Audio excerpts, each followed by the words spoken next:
Gulbarga city police को मिली बड़ी कामयाबी, जहां पर आपको बता देंगे करीब 30 लोगों को अरेस्ट किया गया है, जिसमें जो चोरी के केसेस आ रहे हैं 105 बाइक्स रिकवर किए गए हैं। डॉक्टर शरणप्पा एसडी काफ़ी यंग एंड डायनेमिक तरीके के जो पुलिस कमिश्नर गुलबर्गा शहर को अपॉइंट किए गए हैं, उन्होंने काफ़ी अच्छा काम यहां पर किया है और बहुत ही शानदार तरीके से टीम्स लगाकर उन्होंने ये एक स्पेशल काम किया है। एक स्पेशल टीम बनाई गई, जहां पर आपको बता दें सब अर्बन पुलिस स्टेशन में और कई जगहों पर, इसमें स्टेशन बाजार और अशोक नगर, आरजे नगर, जितने भी पुलिस लिमिट्स आते हैं वहां पर कई सारी गाड़ियों को रिकवर किया गया है। और अप्रॉक्सीमेटली अगर हम बता रहे हैं तो 50 लाख के करीब जो है ये कीमत बताई जा रही है। स्पेशल प्रेस कॉन्फ्रेंस को जरूर देखें। This video is sponsored by Mahalakshmi Jewelers, Mano Multi Speciality Hospital, KBN University, Imran Silk House, Bharat Chicken Center, Al Sharia Group of Institutions, Big Neuropsychiatry Hospital. Kalaburagi ನಗರ ಪೊಲೀಸ್ ವತಿಯಿಂದ ಈ ದ್ವಿಚಕ್ರ ವಾಹನಗಳ ಏನು ಒಂದು ಕಳ್ಳತನ ಪ್ರಕರಣಗಳ ವರದಿಯಾಗಿದ್ದಾವೆ, ಅವುಗಳ ಪತ್ತೆ ಹಿನ್ನೆಲೆಯಲ್ಲಿ ಕಳೆದ 1-2 ತಿಂಗಳುಗಳಿಂದ ವಿಶೇಷವಾದ ತಂಡಗಳನ್ನು ಮಾಡಲಾಗಿತ್ತು. ಠಾಣಾ ಮಟ್ಟಗಳಲ್ಲಿ ಈ ವಿಶೇಷ ತಂಡಗಳು ಕಾರ್ಯನಿರ್ವಹಿಸ್ತಾ ಇದ್ದವು.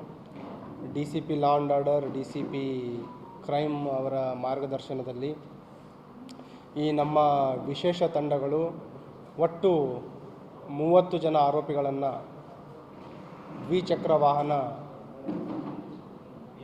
ಕಳ್ಳತನ ಮಾಡುವ ಆರೋಪಿಗಳನ್ನು ಬಂಧಿಸುವಲ್ಲಿ ಯಶಸ್ವಿಯಾಗಿದ್ದಾರೆ. ಅದರಲ್ಲಿ 2 ಜನ ಬಾಲ ಅಪರಾಧಿಗಳು ಕೂಡ ಇದ್ದಾರೆ. ಒಟ್ಟು ಈ 30 ಆರೋಪಿಗಳಿಂದ 105 ಕಳುವಾಗಿರುವ ದ್ವಿಚಕ್ರ ವಾಹನಗಳನ್ನು ವಶಪಡಿಸಿಕೊಳ್ಳಲು ಯಶಸ್ವಿಯಾಗಿದ್ದಾರೆ. ಅದರ ಅಂದಾಜು ಕಿಮ್ಮತ್ತು nearly 55 lakhs worth 105 bikes recovery ಆಗಿದೆ. ಅದರಲ್ಲಿ ತಾವು ವಿವರವಾಗಿ ಹೇಳಬೇಕಂತಂದರೆ, ನಮ್ಮ ಸಬರ್ಬನ್ ಪೊಲೀಸ್ ಸ್ಟೇಷನ್ ತಂಡ, ಇನ್ಸ್ಪೆಕ್ಟರ್ ಮತ್ತು ಅವರ ಕ್ರೈಮ್ ಟೀಮ್ ಒಟ್ಟು 28 ದ್ವಿಚಕ್ರ ವಾಹನಗಳನ್ನು, ಕಳ್ಳತನವಾಗಿರುವ ವಾಹನಗಳನ್ನು ವಶಪಡಿಸಿಕೊಳ್ಳಲು ಯಶಸ್ವಿಯಾಗಿದ್ದಾರೆ ಮತ್ತು 10 ಜನ ಆರೋಪಿಗಳನ್ನು ಬಂಧಿಸುವಲ್ಲಿ ಯಶಸ್ವಿಯಾಗಿದ್ದಾರೆ. ಅದೇ ರೀತಿ ಸ್ಟೇಷನ್ ಬಜಾರ್ ಇನ್ಸ್ಪೆಕ್ಟರ್ ಮತ್ತು ಅವರ ತಂಡ 2 ಜನ ಆರೋಪಿಗಳನ್ನು ಬಂಧಿಸಿದ್ದಾರೆ ಮತ್ತು 23 ಕಳುವಾಗಿರುವ ದ್ವಿಚಕ್ರ ವಾಹನಗಳನ್ನು ವಶಪಡಿಸಿಕೊಳ್ಳಲು ಯಶಸ್ವಿಯಾಗಿದ್ದಾರೆ. ಅದೇ ರೀತಿ Ashok Nagar police station inspector ಮತ್ತು ತಂಡ 20 ಬೈಕ್ಗಳನ್ನು ವಶಪಡಿಸಿಕೊಳ್ಳಲು ಯಶಸ್ವಿಯಾಗಿದ್ದಾರೆ ಮತ್ತು 4 ಜನ ಆರೋಪಿಗಳನ್ನು ಬಂಧಿಸಿದ್ದಾರೆ. ಅದೇ ರೀತಿ ಆರ್ಜೆ ನಗರ ಪೊಲೀಸ್ ಸ್ಟೇಷನ್ನಲ್ಲಿ 5 ಜನ ಆರೋಪಿಗಳ ಬಂಧನ ಮತ್ತು 8 ಬೈಕ್ಗಳ ವಶ. ಬ್ರಹ್ಮಪುರ ಪೊಲೀಸ್ ಸ್ಟೇಷನ್ನಲ್ಲಿ 2 ಜನ ಆರೋಪಿಗಳ ಬಂಧನ ಮತ್ತು 6 ಬೈಕ್ಗಳ ವಶ. ರೋಜಾ ಪೊಲೀಸ್ ಸ್ಟೇಷನ್ ಲಿಮಿಟ್ಸಲ್ಲಿ 2 ಜನ ಆರೋಪಿಗಳು ಬಂಧನ ಮತ್ತು 9 ಕಳುವಾಗಿರುವ ವಾಹನಗಳ ವಶಪಡಿಸಿಕೊಂಡಿದ್ದಾರೆ. ನಂತರ MB ನಗರ್ ಪೊಲೀಸ್ ಸ್ಟೇಷನ್ನಲ್ಲಿ 4 ಜನ ಆರೋಪಿಗಳಿಂದ 6 ಬೈಕ್ಗಳನ್ನು ವಶಪಡಿಸಿಕೊಂಡಿದ್ದಾರೆ ಮತ್ತು ಯೂನಿವರ್ಸಿಟಿ ಪೊಲೀಸ್ ಸ್ಟೇಷನ್ನಲ್ಲಿ 3 ಜನ ಆರೋಪಿಗಳಿಂದ 5 ಕಳುವಾಗಿರುವ ಬೈಕ್ಗಳನ್ನು ವಶಪಡಿಸಿಕೊಳ್ಳಲು ಯಶಸ್ವಿಯಾಗಿದ್ದಾರೆ. ಹೀಗೆ ಒಟ್ಟು 37 ರಿಪೋರ್ಟೆಡ್ ಬೈಕ್ ಥೆಫ್ಟ್ ಕೇಸ್ಗಳನ್ನು ಪತ್ತೆ ಮಾಡುವಲ್ಲಿ ನಮ್ಮ ತಂಡಗಳು ಯಶಸ್ವಿಯಾಗಿದೆ. 30 ಜನ ಆರೋಪಿಗಳನ್ನು ಬಂಧಿಸಿದ್ದಾರೆ ಮತ್ತು 105 ಕಳ್ಳತನ ಆಗಿರುವ ವಾಹನಗಳ ವಶಪಡಿಸಿಕೊಂಡಿದ್ದಾರೆ. ಅದರ ಅಂದಾಜು ಬೆಲೆ ನಿಯರ್ಲಿ 55 ಲ್ಯಾಕ್ ವರ್ತ್. ಇದರಲ್ಲಿ ನಾವು ಫರ್ದರ್ ವಿಶ್ಲೇಷಣೆ ಮಾಡಿದಾಗ ಹೆಚ್ಚಿನದಾಗಿ ಸ್ಪ್ಲೆಂಡರ್ ಪ್ಲಸ್ ಬೈಕ್ಸ್ಗಳಿದೆ. ಅದರಲ್ಲಿ ಸುಮಾರು 58 ಬೈಕ್ಸ್ ಇದೆ ಮತ್ತು ಸೂಪರ್ ಸ್ಪ್ಲೆಂಡರ್ 3 ಬೈಕ್ಸ್ ಇದೆ, ಪ್ಯಾಷನ್ ಪ್ರೋ 13 ಬೈಕ್ಸ್ ಇದೆ, ಡಿಯೋ ಬೈಕ್ಸ್ 5 ಇದೆ, ಹೋಂಡಾ ಶೈನ್ 7, ಬಜಾಜ್ ಡಿಸ್ಕವರ್ ಮತ್ತು ಬಜಾಜ್ ಬಾಕ್ಸರ್ 4 ಇದೆ, ಬಜಾಜ್ ಪಲ್ಸರ್ 5 ಇದೆ, ಹೋಂಡಾ ಆ್ಯಕ್ಟಿವಾ 4 ಇದೆ, TVS ಮತ್ತು ಯಮಹ ಇತರೆ ಇನ್ಕ್ಲೂಡಿಂಗ್ ರಾಯಲ್ ಎನ್ಫೀಲ್ಡ್ ಬೈಕ್ಸ್ 6ರಿಂದ 7 ಬೈಕ್ಸ್ ಇದೆ. ಹೀಗೆ ವಿವಿಧ ಮಾದರಿಯ ವಾಹನಗಳನ್ನು ಕಳ್ಳತನ ಆಗಿದ್ದು ಒಟ್ಟು 105 ವೆಹಿಕಲ್ಸ್ಗಳನ್ನು ಕಳ್ಳತನ ಮಾಡಿದ್ದಾರೆ. ಈಗ ಈ ಆರೋಪಿಗಳ ಒಂದು ವಿಚಾರಣೆಯಿಂದ ನಮಗೆ ತಿಳಿದು ಬಂದಿರೋದಂತಂದರೆ, ಹೆಚ್ಚಿನದಾಗಿ ಅರೌಂಡ್ ಅರ್ಲಿ 20s ಅಥವಾ 20 to 30 ಇಯರ್ಸ್ ಏಜ್ ಗ್ರೂಪಲ್ಲಿರುವಂಥ ಹೆಚ್ಚಿನ ಆರೋಪಿಗಳಿದ್ದಾರೆ. ಹೆಚ್ಚಿನದಾಗಿ ಇವರು ಕಳ್ಳತನ ಮಾಡ್ತಾ ಇರುವಂಥದ್ದು ರೀಸನ್ ಅಂತಂದರೆ ಅವರ ದುಂದು ವೆಚ್ಚಕ್ಕಾಗಿ ಅವರೇನು ಈ ವೈಯಕ್ತಿಕವಾಗಿ ಕೆಲವರು ಲಿಕ್ಕರ್ ಅಡಿಕ್ಟ್ಸ್ ಇದ್ದಾರೆ ಅಥವಾ ಬೇರೆ ಬೇರೆ ದುಂದು ವೆಚ್ಚಕ್ಕೋಸ್ಕರ ಅವರು ವಾಹನಗಳನ್ನ ಕಳ್ಳತನ ಮಾಡ್ತಾ ಇದ್ದಾರೆ.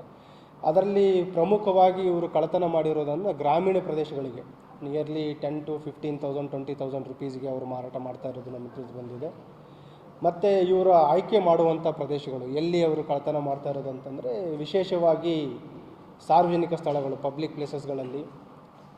ಅದರಲ್ಲಿ ಪ್ರಮುಖವಾಗಿ ಎಲ್ಲಿ CCTVಗಳು ಹಾಕಿರಲ್ಲ, ಎಲ್ಲಿ ವಾಹನಗಳು ರಸ್ತೆ ಬದಿ ನಿಲ್ಲಿಸಿರ್ತಾರೆ, ಕೆಲವು ಕಡೆ ವಾಹನದಲ್ಲಿನೇ ಕೀಯನ್ನು ಬಿಟ್ಟಿರ್ತಾರೆ ಮತ್ತು ಕೆಲವು ಕಡೆ ಈ ಸೈಡ್ ಲಾಕನ್ನು ಅಳವಡಿಸ್ಕೊಂಡಿರಲ್ಲ, ಸ್ಲೈಡ್ ಲಾಕ್ ಹಾಕಿರೋದಿಲ್ಲ. ಮತ್ತು ಕೆಲವು ರಸ್ತೆ ಬದಿಯಲ್ಲಿ ನಿಲ್ಲಿಸಿ ಅಬ್ಯಾಂಡನ್ ಮಾಡಿ ಹೋಗಿರ್ತಾರೆ, 2-3 ದಿನ ಅಲ್ಲೇ ಬಿಟ್ಟು ಹೋಗಿರ್ತಾರೆ. ಬೇರೆ ಈಗ ಉದಾಹರಣೆ ಇಲ್ಲಿಂದ ರಾಯಚೂರು ಹೋಗಿರುವಂಥವ್ರು ಅಥವಾ ಯಾದಗಿರಿ ಕೆಲಸಕ್ಕೆ ಹೋಗೋರು 2-3 ಡೇಸ್ ಅಲ್ಲೇ ಪಬ್ಲಿಕ್ ಪ್ಲೇಸ್ಗಳಲ್ಲಿ ಪಾರ್ಕ್ ಮಾಡಿ ಹೋಗಿರ್ತಾರೆ. ಸೊ ಬೇಸಿಕಲಿ ಅಬ್ಯಾಂಡನ್ ಅಂಥವೆಲ್ಲ ಗಮನಿಸಿ ಅವರು ವಾಹನಗಳನ್ನು ಕಳ್ಳತನ ಮಾಡಿರೋಂಥದ್ದು ತಿಳಿದು ಬಂದಿದೆ. ಮತ್ತು ಏನು ಮಾಡ್ತಾ ಇದ್ದಾರೆ, ಈಗ ಇವರು ಕಳ್ಳತನ ಮಾಡಿದ ನಂತರ ಈ ಗ್ರಾಮೀಣ ಪ್ರದೇಶಗಳಲ್ಲಿ ಮಾರಾಟ ಮಾಡೋದು ಅರೌಂಡ್ ಈಗಾಗಲೇ ಹೇಳಿದ ಹಾಗೆ ಕಡಿಮೆ ಬೆಲೆಗೆ ಮಾರಾಟ ಮಾಡ್ತಾಯಿದ್ರು. ಅದರಲ್ಲಿ ಕೆಲವು ನಮಗೆ ಈ ನಂಬರ್ ಪ್ಲೇಟ್ಸ್ಗಳನ್ನು ಕೂಡ ಚೇಂಜ್ ಮಾಡಿರುವಂಥದ್ದು ತಿಳಿದು ಬಂದಿದೆ. ಆ ಸೆಕ್ಷನ್ಗಳನ್ನು ಕೂಡ ನಾವು ಅವ್ರ ಮೇಲೆ ಕ್ರಮ ತಗೊಳ್ತೀವಿ. ಮತ್ತು ತಮ್ಮ ಮುಖಾಂತರ ನಾನು ಸಾರ್ವಜನಿಕರ ಗಮನಕ್ಕೆ ತರೋದೇನಂತಂದರೆ, ಕೆಲವು ಸೇಫ್ಟಿ ಮೆಜರ್ಸ್, ಪ್ರಿಕಾಷನ್ಸ್ ಅವರೆಲ್ಲ ತೆಗೆದುಕೊಂಡ್ರೆ ಈ ವಾಹನ ಕಳ್ಳತನ ಮಾಡಲಿಕ್ಕೆ ಏನು ಒಂದು ಅವಕಾಶ ಸಿಗುತ್ತೆ ಅದನ್ನು ನಾವು ಕಡಿಮೆ ಮಾಡಲಿಕ್ಕೆ ಸಾಧ್ಯ ಆಗುತ್ತೆ. ಅದರಲ್ಲಿ ಪ್ರಮುಖವಾಗಿ ವಾಹನಗಳನ್ನು ಆದಷ್ಟು ತಮ್ಮ ವಿತಿನ್ ಕಾಂಪೌಂಡ್ ವಾಲ್, ವಿತಿನ್ ತಮ್ಮ ಸೇಫ್ ಪ್ಲೇಸಸ್ಗಳಲ್ಲಿ ಪಾರ್ಕ್ ಮಾಡಿದರೆ ಒಳ್ಳೆಯದು. ಸೈಡ್ ಲಾಕ್ ಕಂಪಲ್ಸರಿ ಹಾಕಿ, ಅದ್ರ ಜೊತೆಗೆ ಈಗ ವೀಲ್ ಲಾಕು ಬಂದಿದೆ, ವೀಲ್ ಲಾಕ್ ಬಳಸ್ಬೋದು. ಈವನ್ ಪೆಟ್ರೋಲ್ ಲಾಕ್ ಅದನ್ನು ಕೂಡ ಅಳವಡಿಸ್ಕೊಂಡ್ರೆ small cost but it will save your property. ಅದ್ರ ಜೊತೆಗೆ ಈಗೇನು ಸಾರ್ವಜನಿಕ ಸ್ಥಳಗಳಿದೆ, ಈಗ ಬಸ್ ಸ್ಟ್ಯಾಂಡ್ ಇರ್ಬೋದು, ಕೆಲವು ರೈಲ್ವೆ ಸ್ಟೇಷನ್ ಇರ್ಬೋದು, ಅಲ್ಲೆಲ್ಲ ನಿಮಗೆ ಪೇಯ್ಡ್ ಪಾರ್ಕಿಂಗ್ ಫೆಸಿಲಿಟಿ ಇದೆ. ಆದಷ್ಟು ಈ ಪೇಯ್ಡ್ ಪಾರ್ಕಿಂಗ್ ಫೆಸಿಲಿಟಿಗಳನ್ನು ಬಳಸ್ಕೊಳ್ಳಿ. ಮತ್ತು ಎಲ್ಲಿ ನಿಮ್ಮ ಮನೆಗಳ ಕಾಂಪೌಂಡ್ ಒಳಗಡೆ ನಿಲ್ಲಿಸಲಿಕ್ಕೆ ಒಂದು ವೇಳೆ ಅವಕಾಶ ಇಲ್ಲ ಅಂತಂದರೆ ಅಟ್ಲೀಸ್ಟ್ ಹೊರಗಡೆ ನಿಲ್ಲಿಸಿದರೆ ರಸ್ತೆ ಬದಿ ಅಟ್ಲೀಸ್ಟ್ CCTV ಅಳವಡಿಸಿ. It will act as a deterrence. ಮತ್ತು ಒಂದು ವೇಳೆ ಯಾರಾದರೂ ಅದನ್ನು ಕಳ್ಳತನ ಮಾಡಿದರೆ ನಮಗೆ ಸಾಕ್ಷ್ಯನೂ ಕೂಡ, ಈ ಆರೋಪಿಗಳ ಬಗ್ಗೆನೂ ಕೂಡ ನಮಗೆ ಕೆಲವು ಕುರು ಸಿಗುತ್ತೆ. ಈಗ ನಮ್ಮ ಏನಿಗೆ ತಂಡಗಳು ಪತ್ತೆ ಮಾಡಿದೆ, ಕೆಲವು ಪ್ರಕರಣಗಳಲ್ಲಿ ನಮಗೆ ಈಗ ತಾಂತ್ರಿಕ ಸಾಕ್ಷ್ಯಗಳು ಕೂಡ ಸಿಕ್ಕಿದೆ, CCTV ಕೂಡ ನಮಗೆ ಸಹಾಯ ಮಾಡಿದೆ.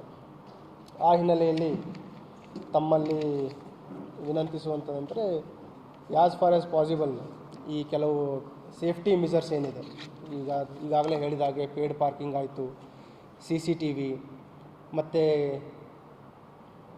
ಕೀಯನ್ನು ಗಾಡಿಯಲ್ಲೇ ಬಿಟ್ಟು 5 ನಿಮಿಷಕ್ಕೆ ಈಗ ರಸ್ತೆ ಬದಿ ನಿಲ್ಲಿಸಿ ಹೋಗ್ತಾರೆ, 15 ನಿಮಿಷದಲ್ಲಿ ಬಂದು ನೋಡಿದಾಗ ಗಾಡಿ ಇರಲ್ಲ ಅಂತ ಹೇಳುವಂಥದ್ದು, ಅಥವಾ ಈ CCTV ಅಳವಡಿಸ್ಕೊಳ್ಳುವಂಥದ್ದು.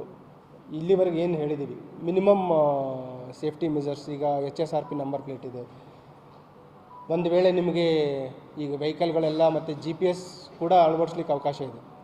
ನಿಮ್ಮ ವೆಹಿಕಲ್ಗೆ ಒಂದು 2,000 to 5,000 ರುಪೀಸಲ್ಲಿ ನಿಮಗೆ GPS ಕೂಡ ನೀವು ವೆಹಿಕಲ್ಗೆ ಫಿಕ್ಸ್ ಮಾಡ್ಬೋದು. ಅದು ಡಿಸ್ಕ್ರೀಟ್ ಆಗಿರುತ್ತೆ. ನಿಮ್ಮ ವೆಹಿಕಲ್ ಅವರು ಎಲ್ಲೇ ತೆಗೆದುಕೊಂಡು ಹೋದರು automatic you will get alert ಅಥವಾ location in your phone. So ಇಷ್ಟು ನಾನು ತಮ್ಮ ಮುಖಾಂತರ ಸಾರ್ವಜನಿಕರಲ್ಲಿ ವಿನಂತಿ ಮಾಡ್ತಾ ಇದ್ದೀನಿ. This video is sponsored by Mahalakshmi Jewelers, Manu Multi Speciality Hospital, KBN University, Imran Silk House, Bharat Chicken Center, Al Sharia Group of Institutions, Big Neuropsychiatry Hospital.